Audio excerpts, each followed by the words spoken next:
Merci à tous d'être présents. Il y a quasiment tout le monde, tous les inscrits qui se sont présentés, donc c'est super. Donc comme je disais, là on va enchaîner avec un premier exercice qui est du coup un peu faire une définition collective de ce qu'est la laïcité. Alors, pour ça, on va vous envoyer un lien dans le chat vers un WooClap qui va nous permettre de faire un nuage de mots. Et donc, tac, est-ce que le chat. Tac. Donc là, l'idée, c'est vraiment en un mot, comment est-ce que vous pourriez définir la laïcité? Premier objectif, c'est déjà de faire un peu un état des lieux de vos représentations, de votre compréhension de la notion.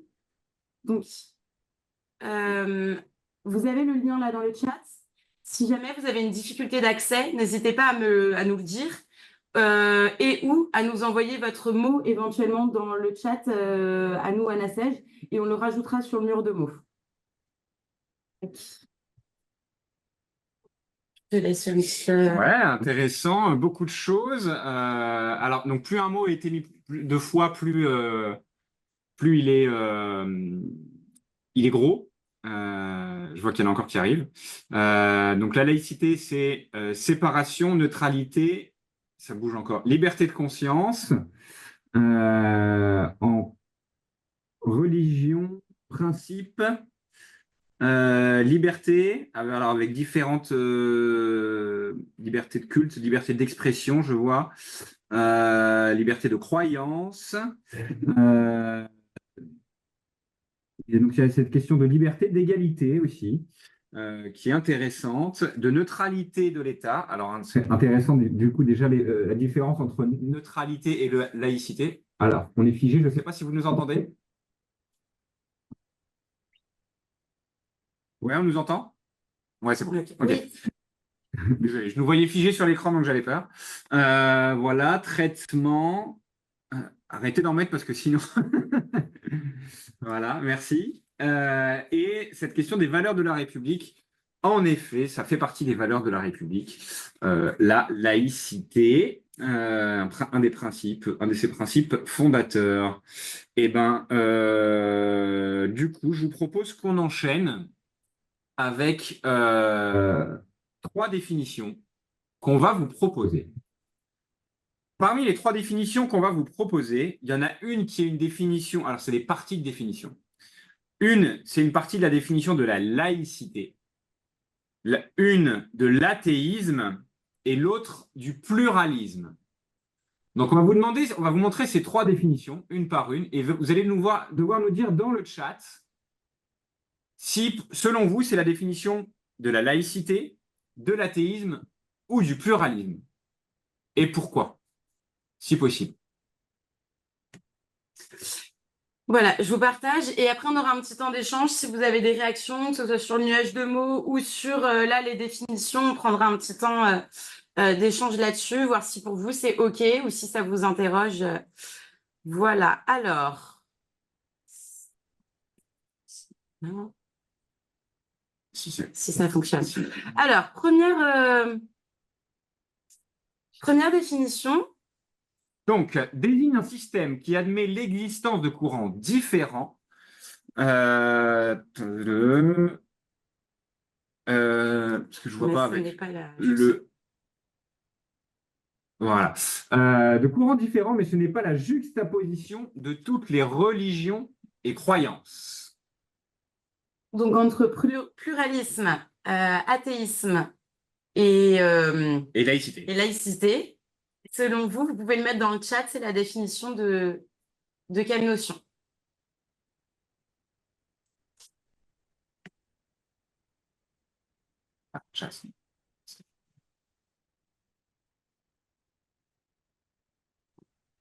Donc, pluralisme pour la plupart d'entre vous. Pluralisme. Bon, vous êtes assez d'accord tous et toutes.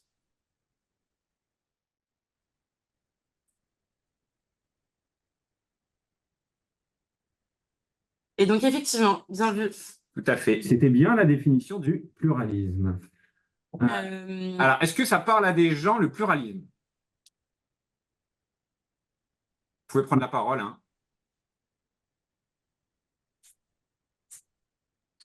Moi, je veux bien.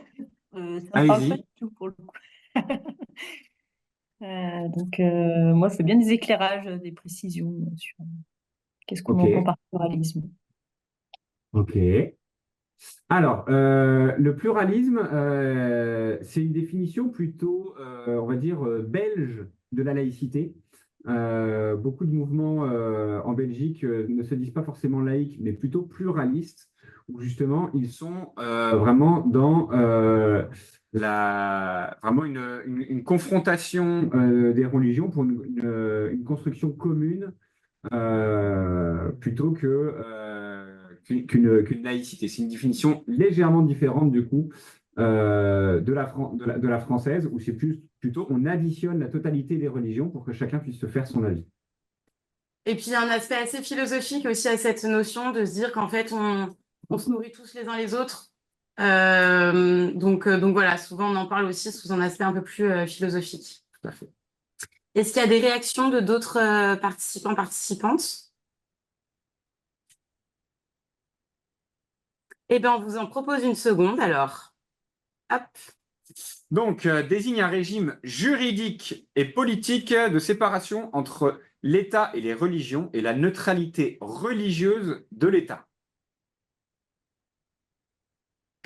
Alors là, normalement, ça doit aller très très vite. Voilà. Tout à fait. On a de la laïcité partout. En effet, la laïcité est bien une définition juridique et politique, plus que religieuse et philosophique, ou comme peut l'être le pluralisme. C'est vraiment un cadre juridique d'une organisation d'un État. Il y a quelques États qui se disent laïcs dans le monde, dans leur cadre, dans leur statut politique. Il y a la France, il y a la Turquie et Cuba, il me semble. Donc, c'est les seuls 3 États qui se disent comme ayant le statut laïque. Est-ce que ça amène des réactions peut-être dans la salle, autour de la table? Est-ce qu'il y a une prise de parole par rapport à cette définition? Ouais. Non, c'est bon? Ah si, alors par rapport à la définition, non, mais par rapport au fait qu'il y ait que 3 États qui se disent laïcs, j'ai bien compris?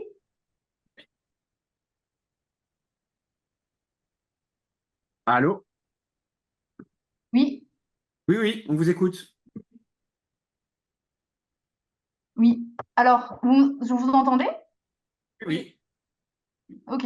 Alors, moi, par rapport à la définition, j'ai pas de question, mais par contre, est-ce que j'ai bien entendu qu'il y avait seulement 3 États qui se disaient laïcs? Il y a 3 États qui ont inscrit dans leur constitution le statut juridique de la laïcité. D'accord, Il ok. y a des pays qui n'ont pas forcément d'avis, qui n'ont pas forcément inscrit le statut juridique dans leur constitution. J'ai presque fini. D'accord. Ouais, Voilà. je finis. Je suis en train de lire. Ça ne veut pas dire que ces États ne sont pas laïcs, mais ça veut dire qu'ils n'ont pas forcément inscrit dans leur statut juridique la laïcité. Mais pour la France, la 6e République a inscrit dans la Constitution française que la France est un État laïque. Ok. Voilà. Concrètement, concrètement, la différence, parce qu'il y a des États qui n'ont pas inscrit dans leur constitution, ils se disent laïcs, mais du coup, concrètement, la différence, elle va se jouer à quel niveau? Entre un Eh pays bien, qui l'a inscrit dans sa constitution et un... eh bien, ça dépend. Ça peut être, par exemple, un État comme l'Iran, hein, qui est la République islamique d'Iran. Donc là, qui est inscrit carrément que dans sa constitution est faite autour Mhm. de l'islam, ou comme le Vatican, qui est pareil, hein, qui est un État catholique, et qui a un fonctionnement du coup autour de la loi chrétienne, chrétienne catholique. Il y a des pays qui n'ont juste pas de position et qui vont avoir des fonctionnements différents, souvent dans les États fédéraux. Par exemple, dans les États-Unis, ça va être dans chaque État un fonctionnement différent par rapport aux religions. Mhm. Voilà. Ok. Ok, merci. De rien. Et on va passer à la dernière. Désigne la doctrine de celui qui ne croit en aucun Dieu, c'est nier l'existence de Dieu. Donc là, pareil, vos réponses dans le chat. Normalement, ça doit aller assez vite aussi.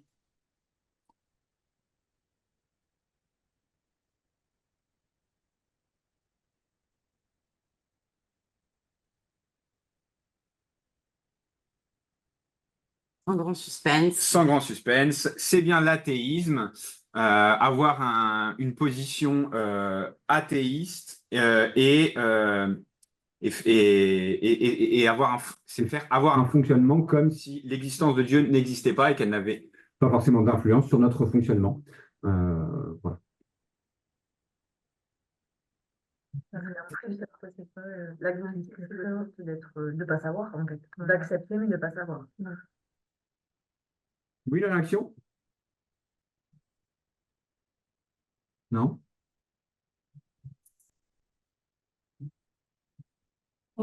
J'ai un message dans le chat. Ouais. Et ben, vidéo. Très bien. Est-ce qu'il y avait peut-être des réactions pour l'instant, j'ai pas l'impression. Ce qu'on va vous proposer maintenant, c'est de regarder une petite vidéo, pour le coup, qui va reprendre aussi un petit peu comment est-ce que cette notion de la laïcité, elle a évolué en France. Donc voilà, elle dure 3 minutes 30, il me semble. Elle a été faite par l'association Coexister. Donc, on vous propose de la visionner et puis on échange après dessus, si ça vous va.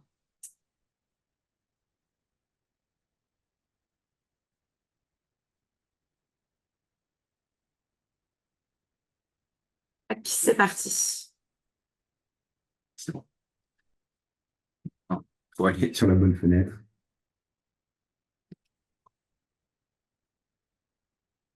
Ou presque. En France, depuis 1801, l'État était lié aux églises par le Concordat. Au cours du XIXe siècle, cela provoque une scission entre une France favorable à la domination de l'Église catholique et une France républicaine indifférente aux convictions des citoyens. Les républicains finissent par l'emporter et créent notamment l'école laïque en 1882. Mais l'un d'entre eux, Émile Combes, défend un contrôle des cultes et s'oppose fermement aux religions. En 1902, alors qu'il est chef du gouvernement, 2500 établissements scolaires catholiques sont donc fermés. En réponse, le Vatican rompt ses relations diplomatiques avec la France en 1904. Le Concordat devient caduc. La nation est alors profondément divisée et la situation est explosive. En 1905, la séparation des églises et de l'État est l'occasion de débats houleux à l'Assemblée nationale. Émile Combes et ses partisans défendent une laïcité visant à éliminer la religion de l'espace public et à contrôler les cultes. Tandis que d'autres députés républicains, menés par Aristide Briand, défendent une loi de compromis respectueuse des libertés individuelles et séparant strictement l'État des cultes. La conception de Briand finit par l'emporter et les parlementaires votent à la majorité la séparation des églises et de l'État. Le texte adopté est une loi d'apaisement qui met fin à un siècle de conflits. La République laïque repose sur 4 piliers qui découlent de cette loi de 1905, de la Déclaration des droits de l'homme et du citoyen et de la Constitution de 1958. Le premier pilier, c'est la liberté. Les citoyens sont libres de croire ou de ne pas croire, de changer de religion ou de ne plus en avoir, et de l'exprimer chez eux, mais aussi dans l'espace public, dans la limite du respect de l'ordre public. Ils sont donc libres de porter un voile ou une croix dans la rue, une kippa pour aller voter à la mairie ou un turban sikh dans le métro. Deuxième pilier, la séparation des églises et de l'État. Les cultes n'interviennent pas dans la gestion de l'État et la loi n'émane que du peuple. Réciproquement, l'État n'intervient pas dans l'organisation interne des cultes. Troisième pilier, la neutralité de l'État. Elle concerne les agents de l'État et du service public, mais pas ses usagers. Par exemple, les policiers, les juges ou les enseignants ne doivent montrer aucune appartenance. Mais neutralité ne veut pas dire indifférence. Le ministre de l'Intérieur peut entretenir des relations avec les représentants des cultes. Dernier pilier, l'égalité. Tous les citoyens sont égaux devant la loi et le service public, quelles que soient leurs convictions.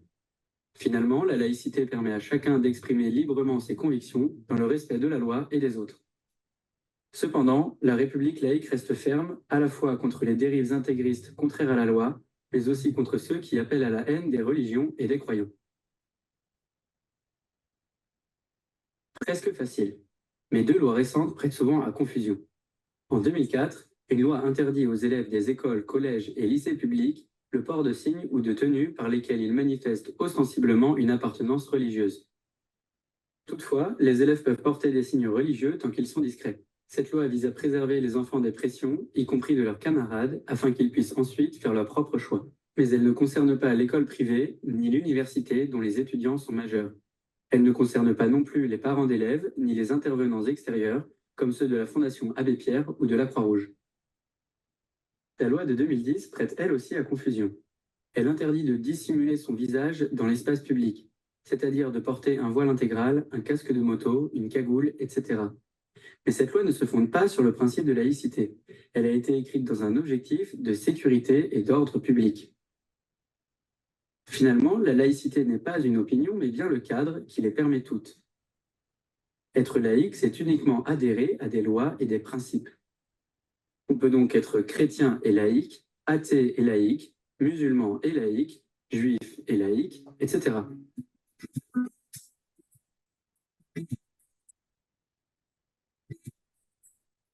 Ouais, ça y est, pas, donc, juste un- faut juste avoir Voilà, il y en a conscience. peut-être certains qui la connaissaient déjà. Est-ce qu'il y a des réactions?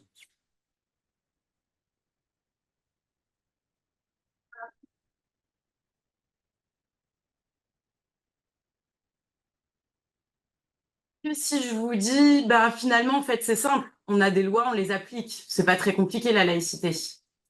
Vous êtes d'accord ou pas trop d'accord?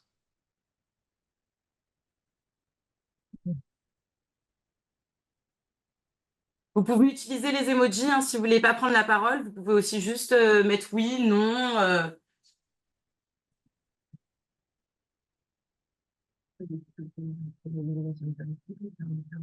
On va faire un test, on va faire un débat mouvant improvisé. Donc, si je vous dis la laïcité, c'est pas compliqué, c'est encadré par des lois. Je vous laisse mettre en emoji. Et ben soit mettre un oui, comme ça, comme je viens de le faire, si vous êtes d'accord avec cette affirmation que la laïcité, c'est pas compliqué, il y a un cadre juridique et on l'applique. Et vous pouvez mettre un non, comme ça, si vous n'êtes pas d'accord avec mon affirmation. Et si vous avez du mal avec les emojis, vous pouvez aussi mettre oui ou non, comme ça. Moi, je vais enlever le mien déjà. La question, facile ou pas? Est-ce que l'application de la laïcité, finalement, c'est pas si compliqué? Il y a des lois et on les applique. Ok, il y a quand même du oui. Ah, c'est un grand mélange. Ok. Alors, les autres? Ça veut dire quoi? C'est facile. Ouais. Non, donc on a un petit peu plus de non. On a aussi quand même quelques oui. Ok. Est-ce qu'un oui souhaite prendre la parole? Peut-être. Non, non, oui. Non? Est-ce que quelqu'un qui n'est pas d'accord avec cette affirmation souhaite expliquer un petit peu rapidement son... En quoi c'est plus compliqué?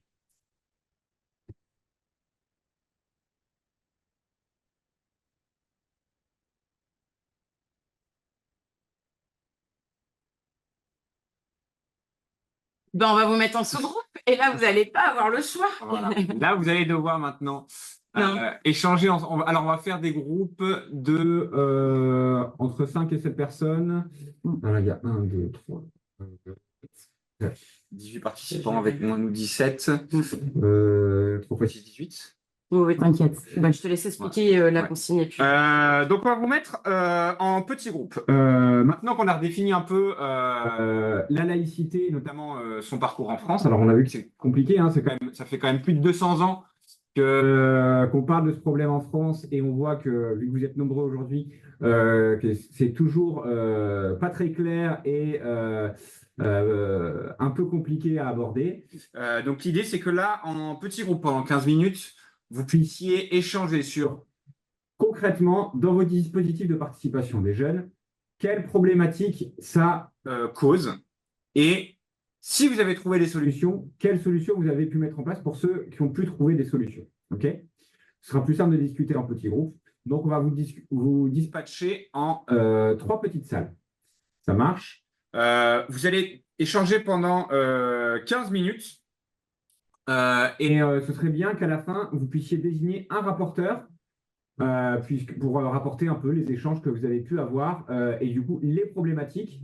L'idée, c'est que nous, on puisse répondre après au maximum de problématiques que vous avez présentées et celles auxquelles on ne pourra pas répondre tout de suite, on s'engage à refaire une deuxième session plus tard, sans doute début 2025, pour vous apporter des réponses plus précises. Voilà. Est-ce que un groupe parmi vous veut bien se lancer? Je sais que c'est pas évident, mais pour nous restituer un petit peu les échanges, les débats, les réflexions que vous avez pu avoir.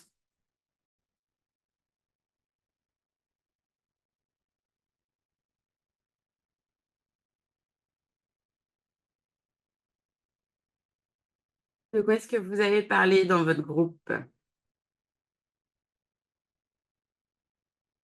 Alors, on va prendre la parole avec Carole. Nous, on a parlé, en fait, ce qui a fait débat, c'est finalement, alors, on a débattu autour des élus.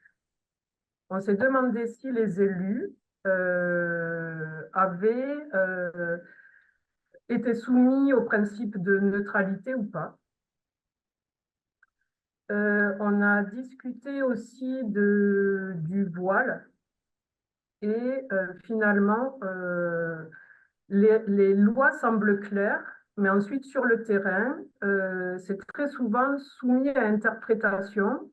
Et donc, on a eu, par exemple, je sais plus, je crois que c'était Lucie qui racontait que un élu a demandé à une jeune fille voilée d'enlever son voile en conseil municipal. Et voilà, on se dit qu'il n'aurait pas dû, mais encore une fois, tout n'est pas clair. Et quand des personnes de pouvoir, comme des élus, demandent certains actes, ça rend encore plus flou, finalement, ces principes de laïcité.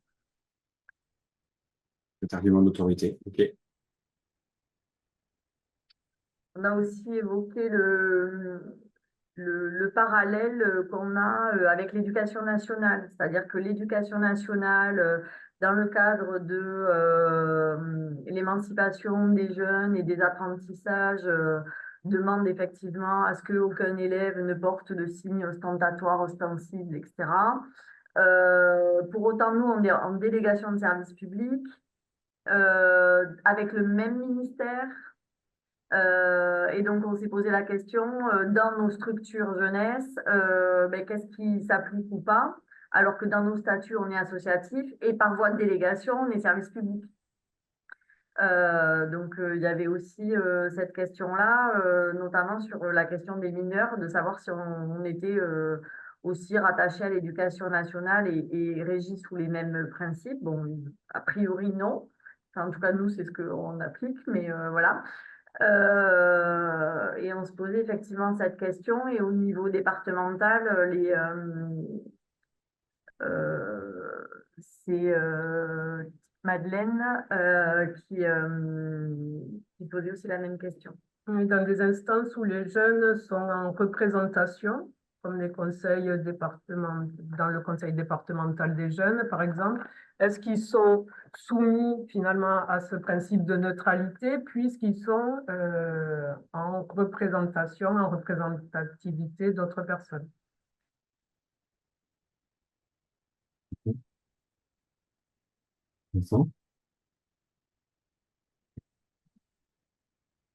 Est-ce que d'autres personnes du même groupe veulent compléter ou est-ce qu'il y a des réactions peut-être de l'autre groupe, des éléments de réponse? Quels sont un peu vos avis? Effectivement, vous avez parlé de Beaucoup de choses. pas mal de sujets. Ouais, c'est intéressant.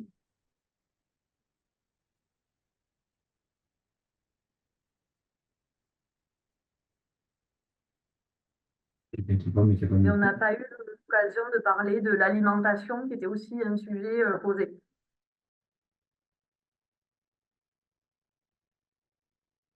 Apporter à la fin, de toute façon, je pense que c'est les éléments de réponse. Ok. Eh ben, merci beaucoup pour cette restitution. Est-ce que l'autre groupe peut se prêter au même exercice? Et je note question de l'alimentation aussi. Ouais.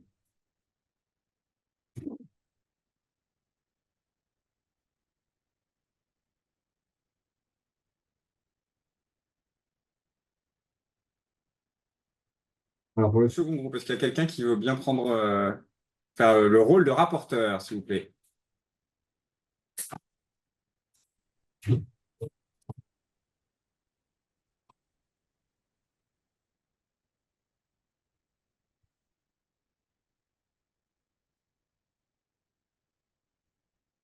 En quelques phrases, hein, juste un Oui, petit peu oui. les questions que vous vous êtes posées. C'est pas. Les problématiques. Pour la salle 1, nous, en fait, on s'est focalisé sur le port-voile D'accord. Ok. et on en est arrivé au statut de se dire de finalement, tout dépend comment on considère le conseiller. C'est-à-dire que si on le considère comme un élu ou si on le considère comme un agent. Et donc, finalement, c'est la vision le statut qu'on donne au conseiller qui va déterminer si il peut ou non porter le voile. D'accord. Donc vous êtes vraiment resté sur cette question et vous avez débattu avec des arguments sur la question du règlement, la question de Voilà, donc, comme c'est ça. Comment l'inscrire dans un règlement des instances et tout ça. Et pour l'alimentation, on n'en a pas discuté, mais pour répondre un peu à ce qu'a dit la personne juste avant, pour l'alimentation, moi, ce que je fais, j'ai des jeunes qui mangent halal.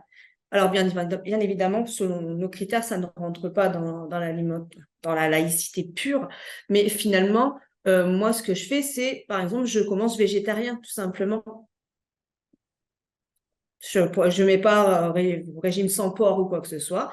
Je vois avec mes filles et elles me disent, bah, on prend du végétarien.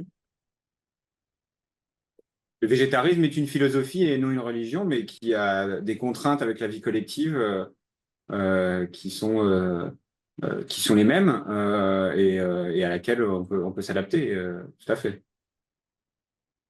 Le régime sans porc, on peut facilement trouver autre chose. Mais après, quand c'est halal, bon là, ça complique encore un peu plus les choses. Donc nous, c'est un accord que j'ai avec elles. On prend du végétarien et voilà. Et ça marche très très bien depuis 2 ans et demi que je suis avec ce conseil. Tout à fait. C'est exactement pareil. On se contente d'un plateau ou d'un buffet végétarien. Alors, idem pour la ville de Strasbourg qui voilà, avait, il y a quelques années, nous faisions effectivement l'effort de recueillir les demandes et en fait, c'est infernal, ingérable. Donc, on a opté aussi pour une proposition systématique végétarienne. Ok.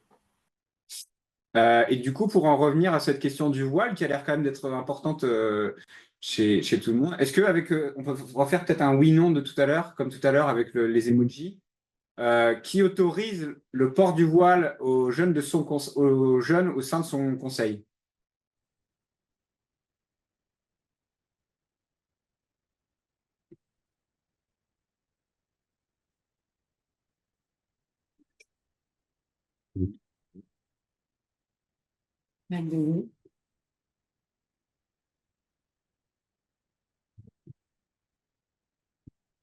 Oui. Je ne vois que des oui partout, en fait. Grand Est. Ah non, pas Grand Est, je pas. Si. Ils ont fait un nom de la tête. En région Bretagne aussi, on s'est posé la question du port du voile ou pas. En fait, il y a une jeune fille qui l'a porté, mais en cours de mandat, suite aux événements, en fait, suite à l'actualité qu'il y avait eu. Et donc, on avait le sentiment que c'était plutôt réactif par rapport à l'actualité et pas forcément, en fait, un souhait, puisqu'on était à mi-mandat. Donc, pendant la première année, elle n'a pas du tout posé la question, elle n'est pas du tout venue voilée.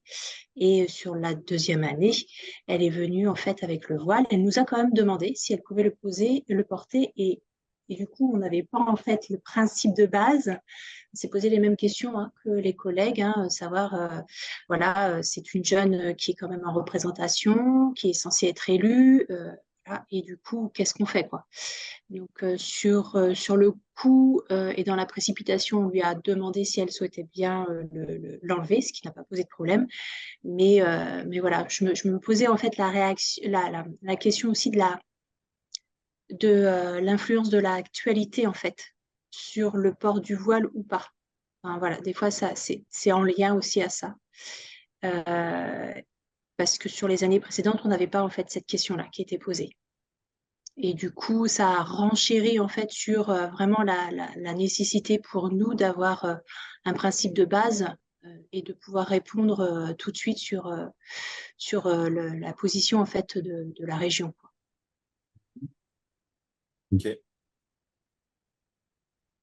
Peut-être la région Grand Est nous expliquer du coup comment est venue à prendre cette décision. Comment c'est venu? Peut-être que l'actualité d'il y a 2, 3 ans nous a fait prendre cette décision, mais nous, on fait signer une charte, une charte d'engagement à chaque jeune qui candidate au Conseil régional des jeunes. Et dans cette charte-là, on dit que le Conseil régional des jeunes est basé sur le principe fondamental de la République française, l'égalité, la liberté, la fraternité et du respect de la laïcité. Voilà. Donc nous, entre guillemets, on a voulu sortir le sujet, évacuer le sujet en disant, voilà, sur quel principe le Conseil régional, pardon, Conseil régional des jeunes et sa constitution et ses jeunes sont assis sur cette réglementation ou sur ces principes-là. Principe de neutralité alors, du coup, plus que de laïcité. Oui, oui.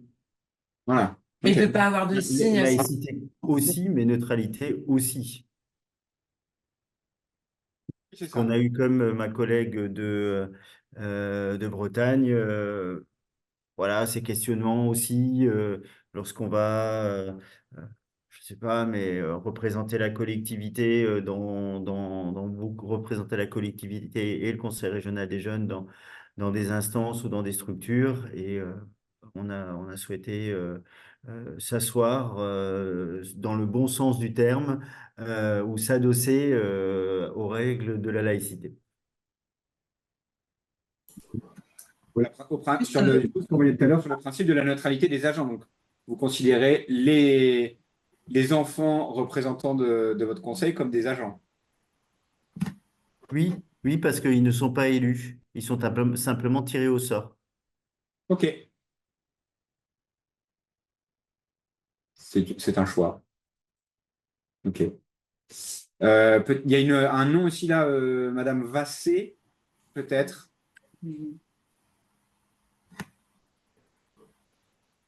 Je crois qu'elle a son micro qui qui ne elle fonctionne nous pas. a envoyé un message pour dire que c'était compliqué. Bah, si vous souhaitez, si vous pouvez nous en dire quelques mots dans le chat, c'est toujours intéressant. Et après, on peut se demander pour ceux donc, qui ont mis oui, qui autorisent le port du voile, en l'occurrence, mais en fait, on peut parler de signes ostensibles plus que du voile. Ça peut être le voile, ça peut être la kippa, ça peut être n'importe quel signe religieux également. Hein. Et ça, par contre, c'est pas légal de mettre dans un règlement intérieur le port juste du voile est interdit. C'est le port de signes religieux ostentatoires est interdit. Voilà. En fait, peut-être juste une réaction, si vous le permettez, concernant les conseils de jeunes, notamment les conseils municipaux d'enfants ou de jeunes. Il est improbable aujourd'hui d'inscrire ça dans un règlement, puisque ça viendrait poser question par rapport au cadre légal, dans la mesure où un élu municipal, évidemment, peut porter des signes religieux. Et donc, les collectivités qui ont des conseils municipaux de jeunes peuvent difficilement faire le contraire et interdire voilà, des choses qui finalement sont autorisées par la loi. Donc, en effet, hein, comme on l'a dit dans l'atelier, comme la région, nous, dans le règlement, nous interdisons effectivement les signes, le prosélytisme religieux, politique, etc., mais absolument pas voilà, le port du voile, de la kippa et d'autres signes. Là où je trouve qu'il faudrait aussi un peu nuancer les propos, c'est sur l'interprétation de l'arrivée d'un voile en cours de mandat pour une jeune fille. Puisque souvent c'est lié à l'arrivée de leur cycle menstruel et que c'est la raison pour laquelle, eh bien, parfois, quand elles ont 12, 13, 14 ans, eh bien, elles portent le voile. Et c'est pas pour autant forcément une interprétation liée à une actualité, même si ça peut l'être aussi, mais attention quand même un peu au raccourci, hein, puisque voilà, il me semble que nous devons être prudents sur ce genre d'interprétation. Voilà, donc effectivement, est-ce que la question se pose réellement pour les collectivités qui ont un conseil de jeunes qui a été désigné par une élection? Voilà. J'entends bien que effectivement, avec un tirage au sort, et ben, évidemment, ça peut être inscrit légalement dans un règlement, tout comme c'est le cas pour les jeunes volontaires en service civique, pour lesquels, à Strasbourg et sûrement partout ailleurs, eh bien, ils sont considérés comme des agents et donc ne peuvent en effet pas porter de signes ostentatoires. Voilà.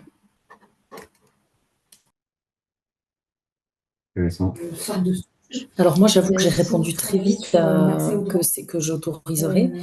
Bon, déjà parce que j'ai pas eu la situation au niveau des collégiens.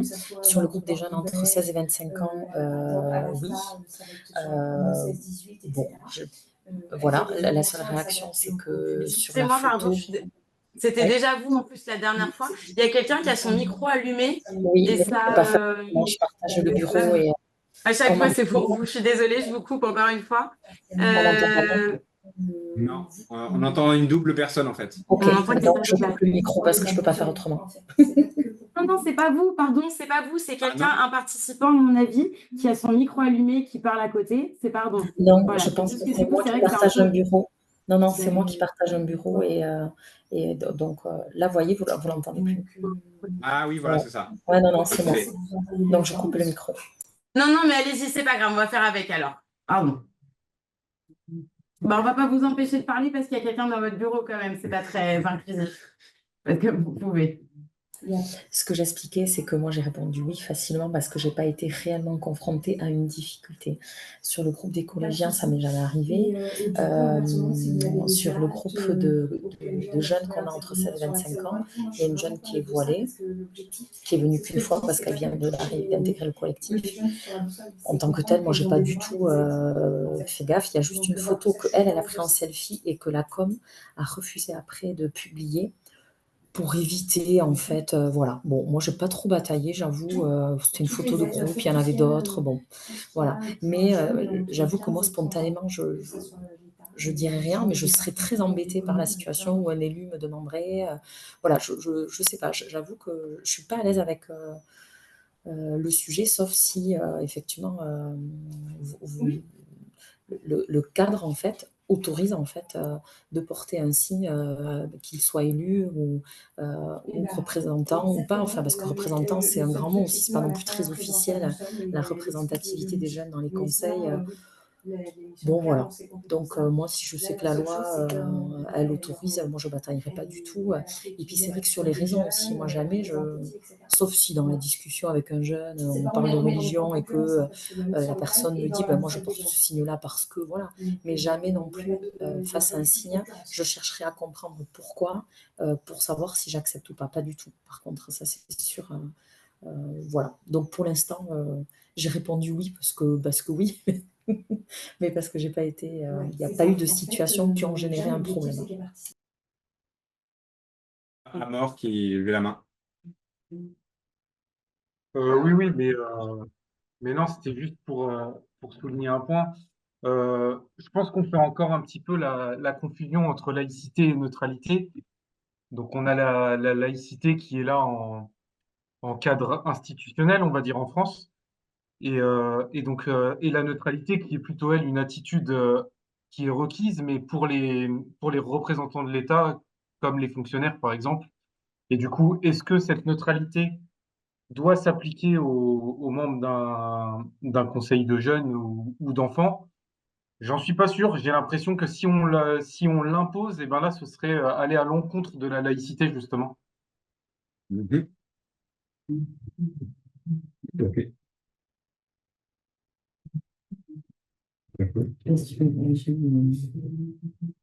Je voudrais Euh, juste, si c'est possible, réagir à ce que Laurence a évoqué tout à l'heure et juste dire que notre jeune, je pense que c'était vraiment de la réaction à l'actualité, puisque nous, on est sur des lycéens, conseil régional. Donc, voilà, c'était plus par rapport à ça, même si ça n'a pas posé de problème en soi. Mais effectivement, si ça avait été à un autre moment, je pense qu'on aurait peut-être posé la question. Mais pour le coup, ça surenchérit sur les difficultés d'échanger peut-être sur ce sujet-là avec des jeunes, surtout des jeunes filles. Pourquoi vous souhaitez porter le voile maintenant? Et voilà. Et ça pose d'autres questions peut-être derrière. Mais en tout cas, je pense que c'était plus une réaction peut-être par rapport à l'actualité.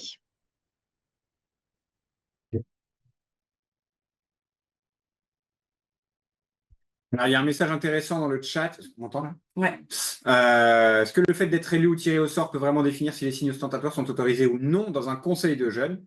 Ceux qui ne sont pas élus ne sont pas non plus embauchés comme un agent, tout à fait. Ils n'ont pas signé de contrat. Ils peuvent par contre s'engager à respecter un règlement. Alors, est-ce que peut-être que quelqu'un veut réagir par rapport à ce message? Je vois qu'il y a des réactions déjà dans le chat.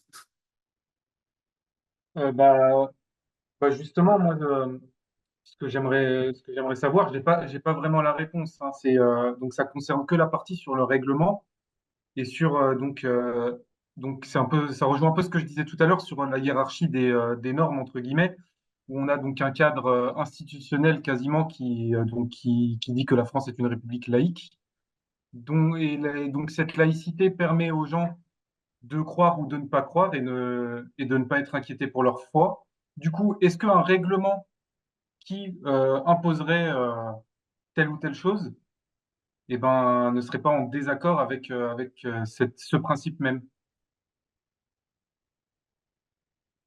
C'est vraiment un élément de réponse qui me manque pour. Je ne sais pas si vous autres, vous l'avez.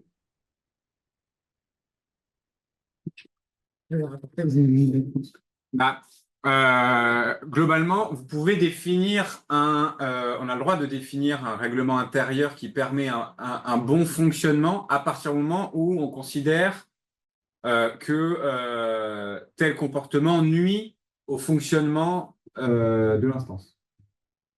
Mais est-ce que le fait qu'un jeune porte le voile peut nuire au fonctionnement d'une instance de participation?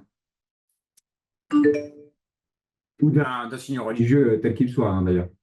Excusez-moi, Oui. je pense que il faut faire attention avec ça parce que dans tous les cas, un règlement intérieur ne peut pas aller à l'encontre de la loi.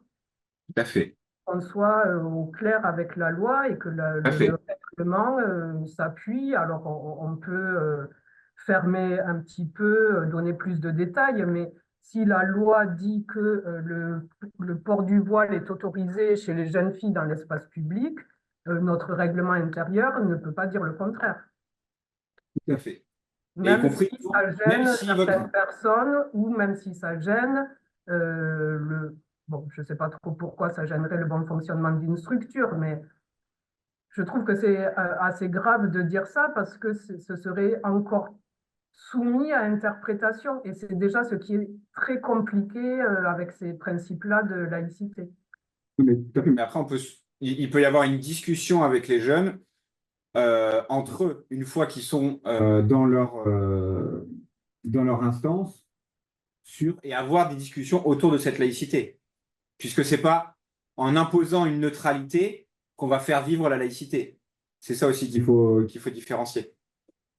Mais est-ce que vous pouvez nous apporter quelques éclairages sur... C'est ce qu'on fera à la fin. À la fin, on va vous donner un ensemble de fiches d'activités pour évoquer justement ces thématiques de la laïcité et comment les faire vivre avec des jeunes. Merci. Voilà. Parce que Ça justement, fera partie du pack de fin de réunion. Oui, il y a une question. ce qu'on se disait lorsqu'on était en sous-groupe, hein, je ne sais pas pour si les autres groupes vont arriver à la même réflexion, mais c'est que c'était essentiellement des questionnements d'adultes. Les jeunes de nos conseils se posent très rarement ces questions-là. Donc, c'est des préoccupations qui nous importent, nous, encadrants, mais eux, les jeunes, en tout cas, nous, dans notre sous-groupe, les jeunes que nous avions ne se posent pas toutes ces questions. C'est les questions souvent de représentation par rapport à l'extérieur qu'il peut y avoir du dispositif de participation, mais en tant que tel, les jeunes souvent ne se posent pas forcément la question. Oui, tout à fait. Dans mon groupe, et pourtant, je veux dire, je sais que dans mon groupe, ils font partie de plusieurs groupes politiques qui sont totalement différents, mais pour autant, ils ne se posent pas la question pour la jeune fille qui a son voile. Elle est intégrée au groupe, c'est un groupe qui s'entend super bien, et effectivement, ça va être les élus ou autres qui vont se poser cette question, mais les jeunes entre eux ne se la posent pas, quoi. Oui, pour nous, sur Châtillon, c'est à peu près pareil.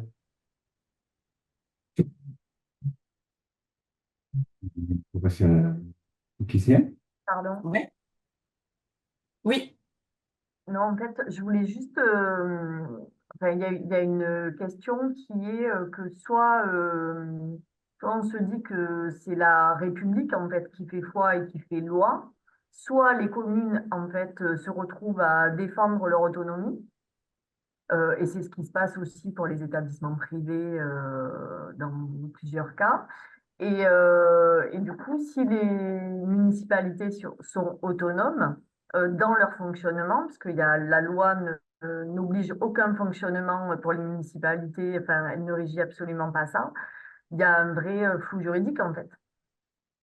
Du coup, j'ai pas envie de juridique. Tout à l'heure, je rejoins ce que je ne sais plus qui a dit que voilà, le port du voile, en fait, finalement, il est autorisé dans tous les lieux publics. Donc, pourquoi, effectivement, après, l'interdire au sein d'un conseil où les conseillers utilisent les lieux publics? Pour moi, il n'y a pas de raison finalement de... Vous voyez, au départ, quand je suis arrivée, je me posais la question de savoir si j'allais devoir l'inscrire ou pas dans ma charte.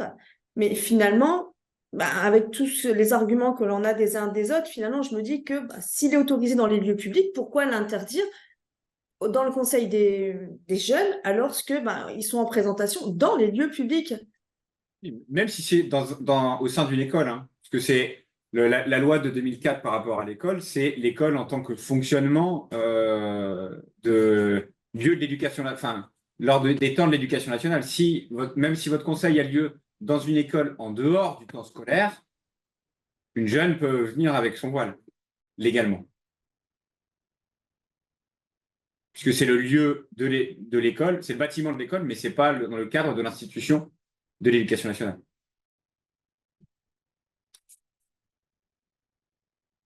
On n'entend pas Sabrina, il y a le micro qui est coupé. On n'a pas de loi interdisant le port du voile au sein d'un conseil municipal de jeunes, on est d'accord? Ça n'existe pas, cette loi. Du port de signes religieux, quel qu'il soit. On est d'accord. Tout à fait. Après que les jeunes, dans le fonctionnement, se décident de se mettre des règles de vie dans lesquelles pour leur fonctionnement, se décident de ne pas porter de signes religieux distinctifs, ils ont le droit de le faire. Et ils peuvent se l'inscrire eux-mêmes dans une charte qu'ils élaborent. Voilà, tout à fait. En concertation, finalement, mais entre les jeunes. Tout à fait, exactement. Oui, Lucie qui lève la main. Oui, merci. Je ne sais pas si ça fera partie du pack de tout à l'heure, mais effectivement, moi, je me suis basée sur ce cadre-là et on avait échangé par téléphone, Camille, sur de remettre des éléments techniques aux élus, ce que j'ai fait. Et les élus m'ont quand même demandé à ce qu'on demande à la jeune qui intervenait en conseil communautaire avec les élus adultes d'enlever son voile malgré la note technique sur la base des éléments qu'on se dit là. Et moi, j'avais une interrogation sur comment on se positionne, nous, dans ces cas-là, en tant qu'animatrice, animateur, ou coordinateur. J'étais franchement pas à l'aise. Je- on a très bien compris que nous, c'était, voilà, qu'on a préparé le temps, hein, qu'il fallait traiter pour vous, comment traiter ça avec les jeunes, mais aussi comment vous outillez par rapport à vos élus et aux réactions que eux peuvent avoir par rapport donc, la représentation d'un jeune qui porte le voile ou une posture que vous assumez du fonctionnement de votre conseil. Donc, tout à fait, ça fera partie des textes juridiques qu'on va vous apporter à la fin, notamment un gros dossier du courrier des maires qui explique clairement aux maires ce qu'ils ont le droit de faire, ce qu'ils n'ont pas le droit de faire par rapport à la laïcité. Ok, très bien, merci. Et juste une petite remarque par rapport à la question du règlement intérieur que peuvent que peuvent écrire les jeunes au sein de l'instance. Je pense que en tout cas, moi, de mon expérience, si je n'avais pas apporté ce sujet-là de laïcité, il ne serait pas venu de la part des jeunes. Donc, je m'interroge, est-ce que le règlement, on y associe du coup les élus avec nous? Votre règlement intérieur, c'est toujours bien d'avoir un règlement intérieur de votre dispositif de participation. Ça permet de traiter de la laïcité, de la sexualité, de la cigarette, des repas, de toutes les questions. On en a un, mais alors peut-être parce qu'ils sont jeunes, ça reste assez. Oui, il faut être poli, il faut arriver à l'heure, etc. Voilà, on est plutôt sur ces choses-là. Donc c'est vrai que. Je me permets juste de rebondir sur ce qui vient d'être dit, dans la mesure où je ne connais pas de collectivité, il me semble qu'il y ait un règlement qui s'applique sans qu'il y ait eu une délibération là on parle des municipalités, hein, du conseil municipal, pour que ce règlement ait un caractère juridique et puis légal. Donc, les jeunes entre eux peuvent effectivement sans doute convenir de règles de vie ensemble, mais si on veut appliquer un règlement tel qu'on en parle, il nécessite d'être approuvé par le conseil municipal. Et dans ce cas-là, il me semble peu probable qu'on puisse y inscrire des choses qui seraient contraires à la loi. Mais on peut avoir ce qu'on expliquait, voilà, plus des règles de vie plutôt qu'un règlement intérieur. Des règles de vie pour le fonctionnement du groupe en tant que tel. Mais je pense qu'on arrive au bout de la discussion. En tout cas, on voit bien que la question aussi du lien avec les élus, j'ai l'impression, c'est quelque chose qui n'est pas Ouais, tout à fait. évident. Donc peut-être qu'on en reparlera parce que au vu de vos échanges, on s'en doutait un petit peu. Ouais. Mais la question se pose plus sur l'organisation interne des agents et des élus que sur avec les jeunes, en fait. Ce qui est aussi. QCM? Ouais. On va faire un petit QCM. Non, sondage quiz. Ouais, pardon.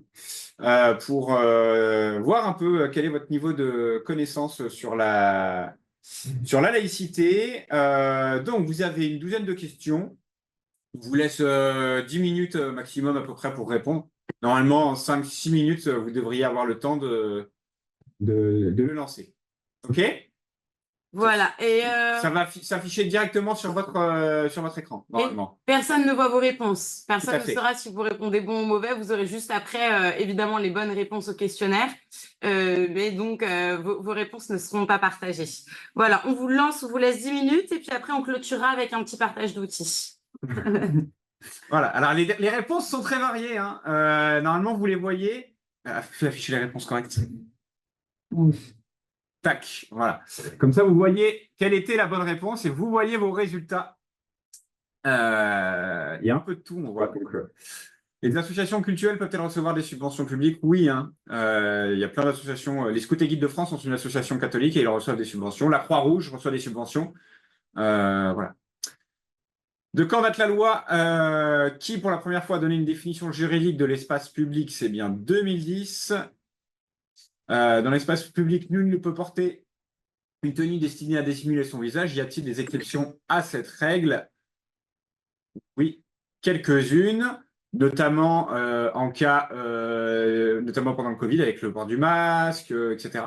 Pour un besoin professionnel. Pour un besoin professionnel qui fait qu'on a, quand on est motard de la gendarmerie, on a un casque qui nous cache le visage. Voilà, on a le droit d'avoir cette exception. Ou pour des raisons de santé, comme le Covid. Face à un usager du service public qui dissimule son visage, que ne peut pas faire un agent du service public? Alors là, on a les 3 réponses avec quasiment le même nombre de pourcentages, mais c'est bien, la bonne réponse, c'est bien de le contraindre à se découvrir. Hein, on ne peut pas le contraindre à découvrir. La loi peut-elle régir les tenues lors des cérémonies religieuses dans les lieux de culte? Non. En dehors des heures d'ouverture au public, les collectivités territoriales gestionnaires d'équipements publics peuvent accorder des créneaux réservés non mixtes à condition qu'ils ne nuisent pas au bon fonctionnement du service public. La laïcité de l'enseignement signifie-t-elle que l'État ignore le droit à l'instruction religieuse des enfants? Bien évidemment, la réponse est non. Chaque mairie est-elle libre, dans le cadre de la restauration scolaire, d'adopter ses règles propres et de proposer ou non des menus adaptés aux pratiques confessionnelles des enfants? La réponse est oui. Manifester ses opinions religieuses dans l'exercice de ses fonctions peut-il constituer une faute professionnelle? La réponse est oui, dans le cadre d'un fonctionnaire. Pour accorder ou refuser des autorisations d'absence pour des fêtes religieuses, le chef de service peut invoquer les nécessités de fonctionnement normal du service. Question 11. La présence officielle d'agents publics ou d'élus à des cérémonies religieuses contrevient-elle au principe de laïcité? La réponse est non. Et enfin, les élus locaux dans les assemblées peuvent porter un signe religieux ostentatoire, ce qui permet d'arrêter un peu notre grande discussion de tout à l'heure sur le fait que les jeunes peuvent porter un signe religieux dans le cadre de leur conseil ou de leur dispositif de participation. Ces questions, ce n'est pas nous qui les avons écrites et qui avons inventé les réponses. Hein. Ça vient d'une des sources qu'on va vous donner, qui est un premier document qu'on va essayer de vous partager. C'est le livret laïcité téléchargeable. Voilà, qui est les fondamentaux de la laïcité pour les collectivités territoriales. Les questions qu'on vous a proposées sont dedans. Il y en a plein d'autres. On a fait une sélection. Hein. Donc, c'est un document qui date de mai 2015, édité par le CNFPT et l'Observatoire de la laïcité. Il y a plein de choses. Vous voyez, voilà, là, on va vous mettre juste une petite présentation du sommaire avec des fiches techniques, des textes juridiques et notamment comme ça, plein de petites questions que vous pouvez vous poser. Vous, c'est un texte, notamment, vous demandiez tout à l'heure des références pour présenter à vos élus. Voilà, là-dedans, vous avez vraiment pour expliquer le principe de laïcité à vos élus et comment il va fonctionner dans votre dispositif de participation, tout ce qu'il faut là-dedans. Voilà. Ensuite, on va vous présenter... Voilà. Ça, c'est la réponse d'un avocat. Est-ce que ça marche? Attendez, voilà, ici, partager. Voilà, un article, la réponse d'un avocat sur des questions très claires sur le cadre juridique à la laïcité, des textes qui ont fait jurisprudence, etc. Et c'est un texte qui est récent puisqu'il date de mars 2020. OK? Alors que le document d'avant date d'un peu avant puisque c'est 2015. Mais dans tous les cas, le dernier texte juridique est de 2010. Donc voilà. Et vous voyez, le principe de neutralité est-il applicable aux élus locaux? Aucun texte n'impose une obligation de neutralité aux élus locaux. C'est en tout cas ce que semble confirmer la jurisprudence. Le courrier des maires.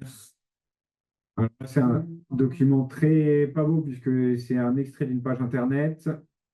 Ouais, c'est celui-là.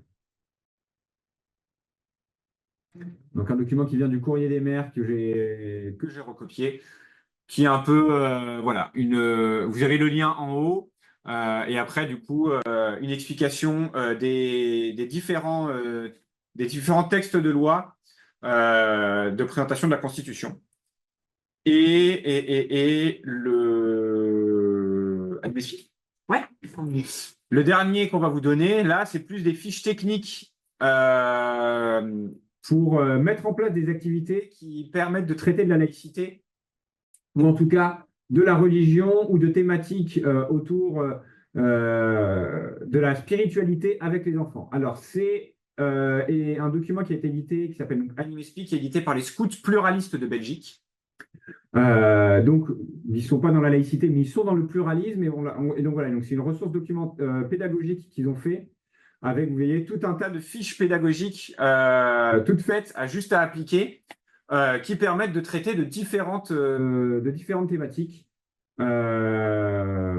avec des jeunes. Tac, on va peut-être faire une fiche un peu plus bas. Ah, ouais. Voilà.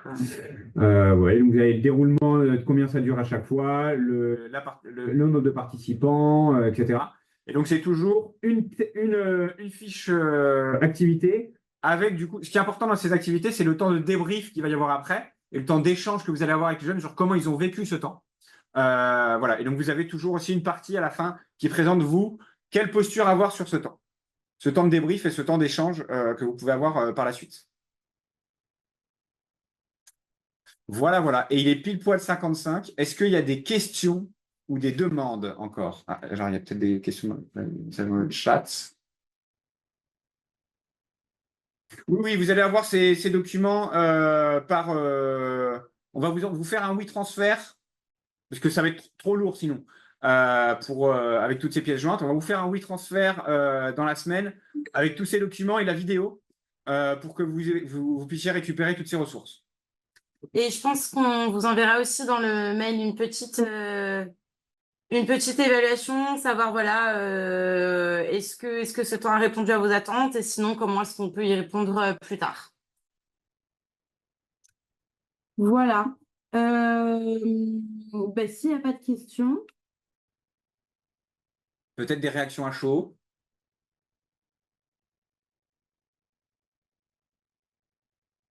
Pas de réaction à chaud, mais c'était vraiment très intéressant. Ça éclaircit vraiment les idées. Maintenant, je suis un peu plus... Je sais comment je vais procéder, je sais comment je vais indiquer à mes élus la façon dont j'aimerais procéder, parce qu'évidemment, on n'est pas seul décisionnaire dans ces sujets. Mais moi, maintenant, j'ai des arguments.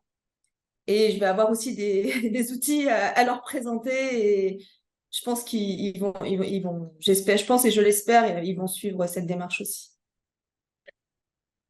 Ouais. Super. Ben, je vois qu'on nous donne aussi d'autres ressources encore, d'autres outils.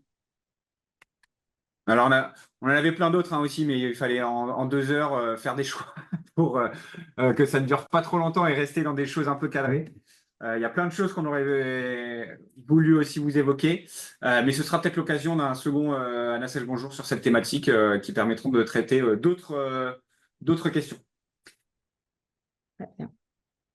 Oui, et puis de toute façon, je pense que vous savez, on le redit, on le redit, mais parce que pour que ça se sache, sur le site internet de l'Anassèche, vous avez un espace ressources qui est accessible aux adhérents. Si vous n'avez pas encore ouvert votre espace, n'hésitez pas à le faire. Et donc, à chaque fois qu'on fait des Anassèche Bonjour ou même des rencontres du réseau, enfin d'autres choses, on essaye vraiment de nourrir cet espace régulièrement. Et donc, vous retrouverez aussi une partie de ces documents donc dans l'espace ressources de l'Anassèche. N'hésitez pas à nous contacter si vous avez des difficultés à y accéder. Nous sommes là pour ça. Ok. Eh bien, on vous remercie Merci à vous d'avoir participé à ce temps-là. On reste à votre disposition, bien évidemment, pour la suite. Et puis, on vous souhaite une bonne fin de journée. Au revoir. Merci beaucoup, merci à tous et bonne continuation. Au revoir. À bientôt, merci, au revoir.